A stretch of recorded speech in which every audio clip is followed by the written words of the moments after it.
Welcome to day 139 of our one-year Bible reading plan. Today we'll read Ezra chapter 5 through 7. Before you begin, remember that it helps to establish a daily reading time. Begin with a short prayer, asking the Holy Spirit for wisdom and understanding.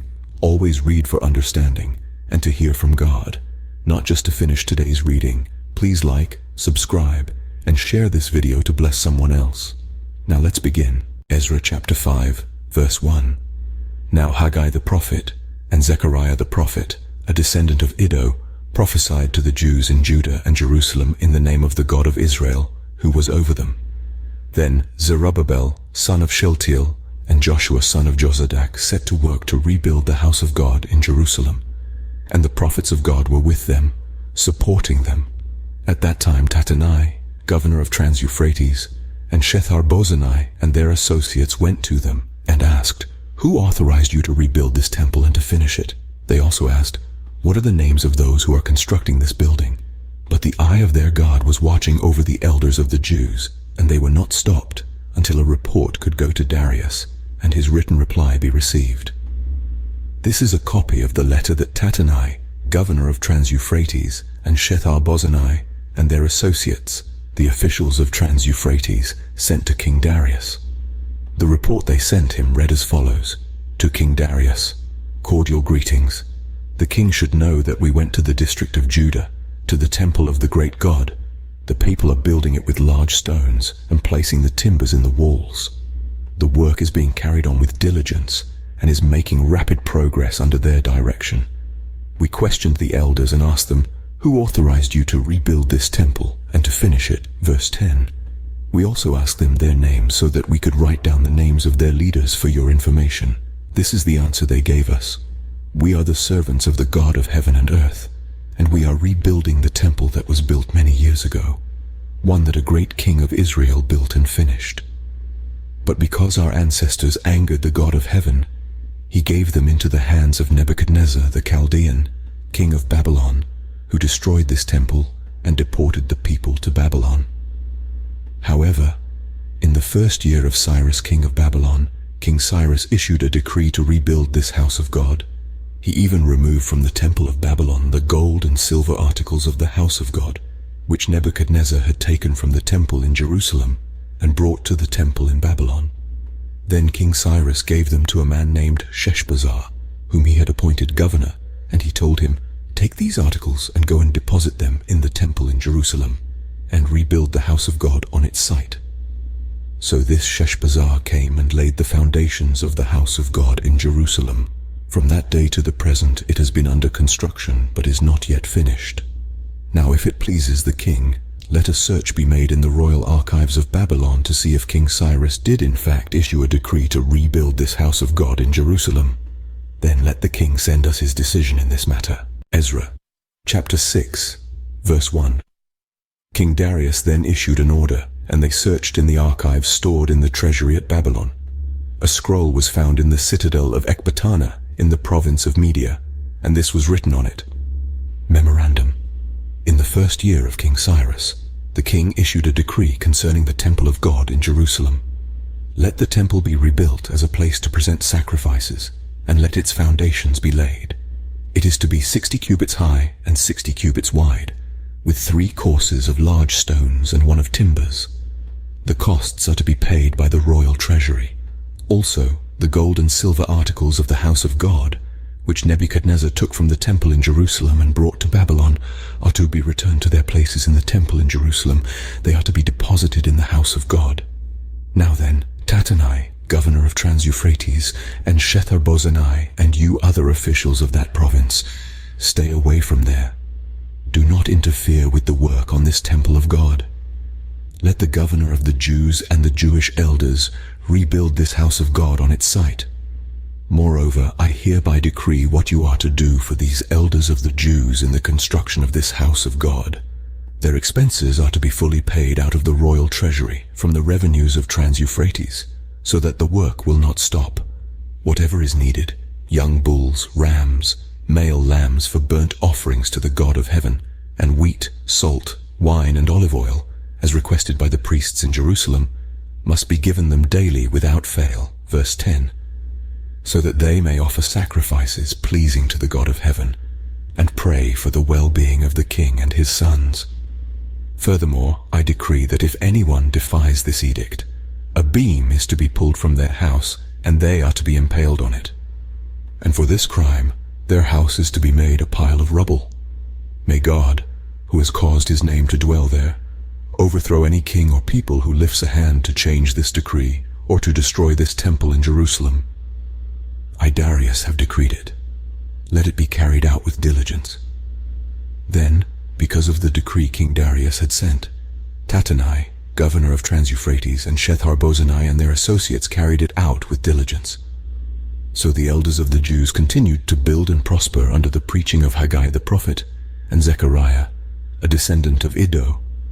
They finished building the temple according to the command of the God of Israel and the decrees of Cyrus, Darius, and Artaxerxes, kings of Persia.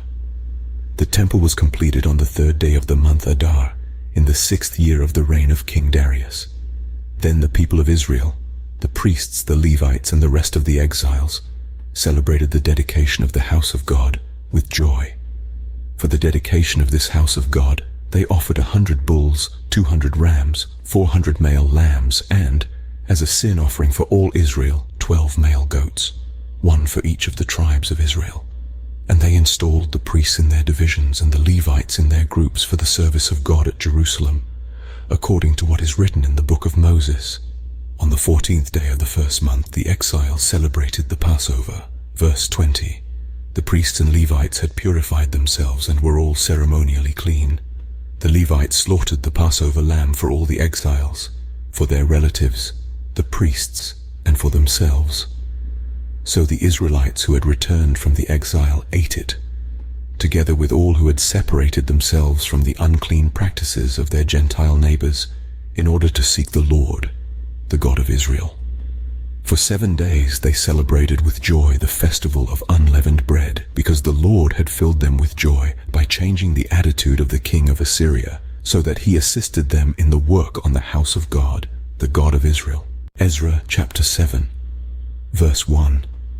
After these things, during the reign of Artaxerxes king of Persia, Ezra son of Sariah, the son of Azariah, the son of Hilkiah, the son of Shallum, the son of Zadok, the son of Ahitub, the son of Amariah, the son of Azariah, the son of Merioth, the son of Zerahiah, the son of Uzzi, the son of Bukki, the son of Abishua, the son of Phinehas, the son of Eleazar, the son of Aaron, the chief priest.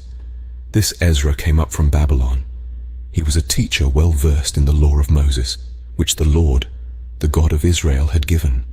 The king had granted him everything he asked, for the hand of the Lord, his God, was on him.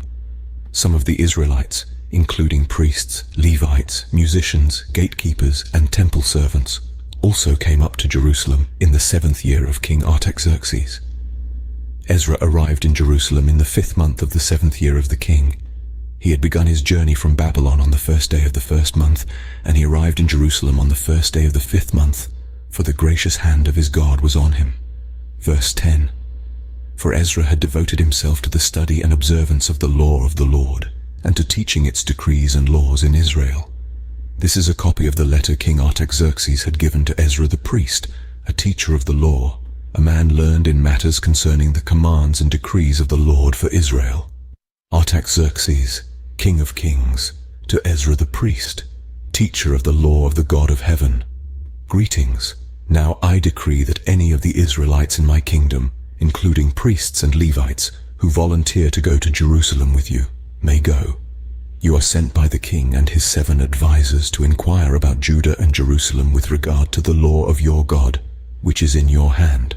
Moreover, you are to take with you the silver and gold that the king and his advisers have freely given to the God of Israel, whose dwelling is in Jerusalem, together with all the silver and gold you may obtain from the province of Babylon, as well as the freewill offerings of the people and priests for the temple of their God in Jerusalem. With this money be sure to buy bulls, rams, and male lambs, together with their grain offerings and drink offerings, and sacrifice them on the altar of the temple of your God in Jerusalem. You and your fellow Israelites may then do whatever seems best with the rest of the silver and gold in accordance with the will of your God. Deliver to the God of Jerusalem all the articles entrusted to you for worship in the temple of your God. Verse 20. And anything else needed for the temple of your God that you are responsible to supply, you may provide from the royal treasury. Now I, King Artaxerxes, decree that all the treasurers of Trans-Euphrates are to provide with diligence whatever Ezra the priest, the teacher of the law of the God of heaven, may ask of you, up to 100 talents of silver, 100 cores of wheat, 100 baths of wine, 100 baths of olive oil, and salt without limit. Whatever the God of heaven has prescribed, let it be done with diligence for the temple of the God of heaven. Why should his wrath fall on the realm of the king and of his sons? You are also to know that you have no authority to impose taxes, tribute, or duty on any of the priests, Levites, musicians, gatekeepers, temple servants, or other workers at this house of God.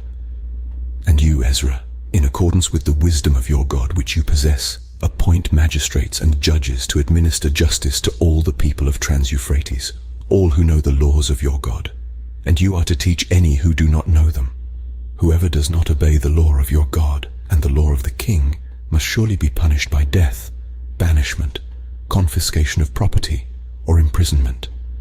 Praise be to the Lord, the God of our ancestors, who has put it into the king's heart to bring honor to the house of the Lord in Jerusalem in this way, and who has extended his good favor to me before the king and his advisers and all the king's powerful officials.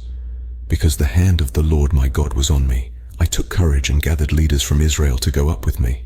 This concludes Ezra, chapter 5 through 7 for day 139. We hope you are enjoying these daily videos. Remember to check the description box for links and resources. Thank you for watching. Please like, share, and subscribe. Your support helps spread God's word to reach more people on YouTube.